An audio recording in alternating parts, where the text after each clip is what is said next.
Vijayalakshmi Medical and General Stores, Bela. Chemist and Druggist, all veterinary, all general stores. सामग्री औषधि दुकान. Vijayalakshmi medical, भरोसे की एक उम्मीद. हमारे मेडिकल शॉप स्थानांतर हो चुका है. अब हमारा पता है शिवाजी चौक, गुन्नू होटल के बाजू में, मेन रोड, बेला. डॉक्टर की सलाह के अनुसार एक बार हमारे पास जरूर पधारें. वाजिब दाम आपको आपके सेहत के अनुसार दवाइयाँ उपलब्ध मिलेंगी. धन्यवाद.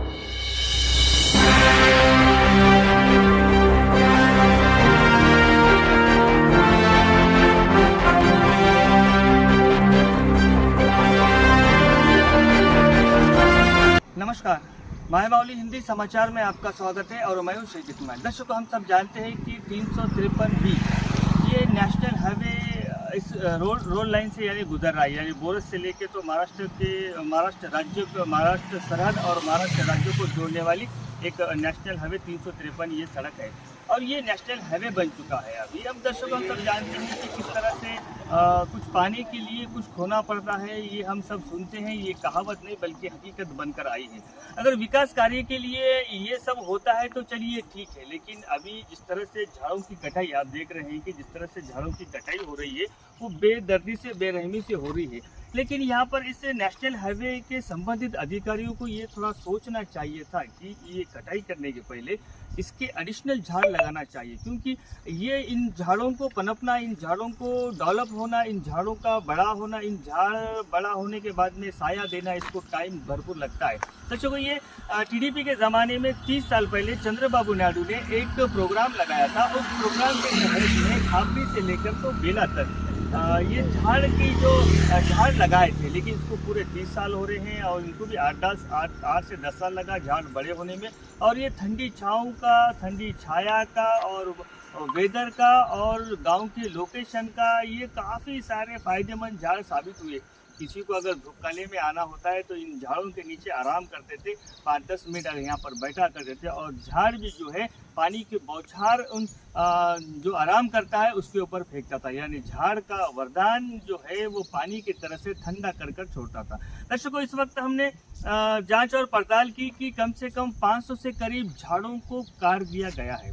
लगभग एग्जैक्ट आंकड़ा नहीं है मेरे पास, तो भी आपको मैं 2 दिन के भीतर ही मैं आपको एग्जैक्ट आंकड़ा दूंगा. लेकिन 500, लगभग 500 के करीब, यानी बोरस से लेके तो उपास नाला तक, यानी 500 के करीब झाड़ है और उन सभी झाड़ों की कटाई शुरू है. अभी सिरसन्ना से लेकर तो अभी जो लोकेशन बता रहे हैं आपको, सिरसन्ना से लेकर तो पाठन फाटे तक ये झाड़ों की कटाई होती है. ये चलिए, ये एक मुद्दा अलग रह गया. लेकिन अब ये नेशनल 353 ये जो है प्लाउड शोल्डर रोड आ रहा है. अभी जो जहाँ पर विलेजेस है, यानी जैसा क्या सिरसन्ना हो गया, निराला, जैनत, बेला, जो भी संबंधित रोड पर जो गांव है, बड़े गांव माने जाते हैं, वहाँ पर 4 लाइन आएगा. ये खबर भी हमको एक सूचना मिली है कि ये जहाँ पर भी बड़े गांव हैं, जो गांव से जब रोड गुजरेंगी वहाँ पर 4 लाइन हो जाएगा. लेकिन जहाँ पर कोई गांव नहीं है वहाँ पर 2 लाइन, यानी प्लाउड शोल्डर रोड, यानी 10 मीटर का रोड रहेगा, यानी डबल रोड ही रहेगा. लेकिन जहाँ से संबंधित गांव से गुजरेंगी वो जो रोड है वो 4 लाइन हो जाएगा. ये एक दिल दहला देने वाली और चिंतित करने वाली खबर है. ये हमको सूचना के आधार पर मिली है. अभी इसका भी हमने पड़ताल इसकी भी चालू है और आगे भी हम आपको बताएंगे कि किस तरह से. अभी हमने संबंधित अधिकारी से बात की कि ये जो झाड़ कटाई हो रही है इसका पैसा क्या ग्राम पंचायत जो है इसको इस झाड़ों को पालन पोषण कर उनकी जो खेत की ज़मीनें हैं उनको अगर इसका पैसा, यानी कटाई का जो पैसा है, झाड़ का जो पैसा है, उन लोगों तक मिलेगा, तो इसके बारे में कोई क्लैरिटी नहीं आ रही है. ये कॉन्ट्रैक्टर के ऊपर ढकला दिया जा रहा है. यानी किधर से भी रोड का फ़ायदा हो रहा है. जो पाल पोस कर बड़ा करता है, जिनकी ज़मीनें चली जाती है, जिनकी ज़मीनों पर, जिनके खेतों में ये झाड़ को लगाया जाता है, उन लोगों का किसी का फ़ायदा नहीं हो रहा है. ये सीधा कॉन्ट्रैक्टर का फ़ायदा हो रहा है. अभी सरकार यहाँ पर, चलिए ये भी एक मुद्दा अलग रह गया. मैं आपको मुद्दे से नहीं भटकाना चाहता, लेकिन मायमावली का कहना ये है कि जिस तरह से रोड की प्रगति हो रही है उसी तरह से इन झाड़ों को एडिशनल लगाना चाहिए था. पहले झाड़ लगाना चाहिए था, फिर कटिंग करना चाहिए था, क्योंकि ये रोड के बारे में तो हम 1.5 साल से सुनते आ रहे हैं, लेकिन इसके ऊपर कोई एक्शन नहीं। जब जब एक्शन होता है तो सीधा कटाई पर आ जाते हैं, ये एक बात है। और आगे भी कुछ इस 353 रोड के बारे में 2 स्टोरी हमारी पक्की है। अभी वो 2 स्टोरी में आगे बताएंगे क्या कौन से गांव में चौबल रोड जाएंगी, कहाँ कहाँ पर छत गिरेंगे, कहाँ के किसके मलगी गिरेंगी, और किस तरह से सर्वनाश विनाश और मार्केटिंग जाएगा, ये भी हम आपको आगे बताते रहेंगे। धन्यवाद।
झाड़ा जो है ना ये अभी कट कर रहे हैं गवर्नमेंट वाले। ये झाड़ा कट कर रहे वो तो सही बात है, ये विकास के लिए तो हो रहा। जो अब कट कर रहे हैं वो कैसा कट करे, वैसा ये पौधे लगाने की ज़रूरत गवर्नमेंट की भी है। इसलिए मैं कहना चाहता हूँ कि जो हमारे गांव में आके पब्लिक जो रुकती थी ठंडे छाव की वजह से, वो अब छाव है ना वो पूरी गुजर गई। इसलिए मैं गवर्नमेंट से एक विनती करता हूँ कि जैसे ये पौधे निकाल दे रहे वो विकास का काम है, वो अब किसको बोलने की कुछ भी काम नहीं। जो कैसे तोड़ दिए वैसे लगाने की ये गवर्नमेंट की ज़रूरत है। कहना चाहता हूँ कि जो अब ये तोड़ दे रहे पूरा झाड़ा, तो इसलिए अब ये गवर्नमेंट है कैसा तोड़े वैसे लगाने की ज़रूरत है। कुछ पाने के लिए कुछ खोना पड़ता। आज आदिलाबाद से लेके तो समझो मेला सरियत जो है वो सिरसना गांव में इतने झाड़ा लगा, ये कई साल की मेहनत है। ये मेहनत आज झाड़ा बोले तो पर्यावरण को के बने रहने वाले झाड़ा है। ये झाड़ों को काट दिए गए। झाड़ा डेवलपमेंट में झाड़ा तो चले गए, लेकिन ये काटने से पहले उनके अपनी जो नेशनल हाईवे की जो शरीयत है उनके बाजू में झाड़ा लगाने के बाद काटना चाहिए थे। ठीक है, आज अपन डेवलपमेंट हो रहे, रोड बड़ा हो रहा, वो ठीक बात है, लेकिन अभी ये जो झाड़ा लगाने का काम है वो भी ये गवर्नमेंट करना बोल के मेरी इच्छा है। और सबसे पहली बात क्या है बोले तो हमारे गांव में इतने अच्छे झाड़ा पाले आप देखते होंगे, कहाँ पे भी इतने अच्छे झाड़ा नहीं थे, लेकिन अभी ये झाड़ा पूरे चले गए। तो मेरी एक गुजारिश है, ये झाड़ा अपने शरीयत के बाहर और नेशनल हाईवे के शरीयत के बाहर जो भी है झाड़ा काटे गए, वो झाड़ों के बदल में दूसरे झाड़ा लगाना बोल के मेरी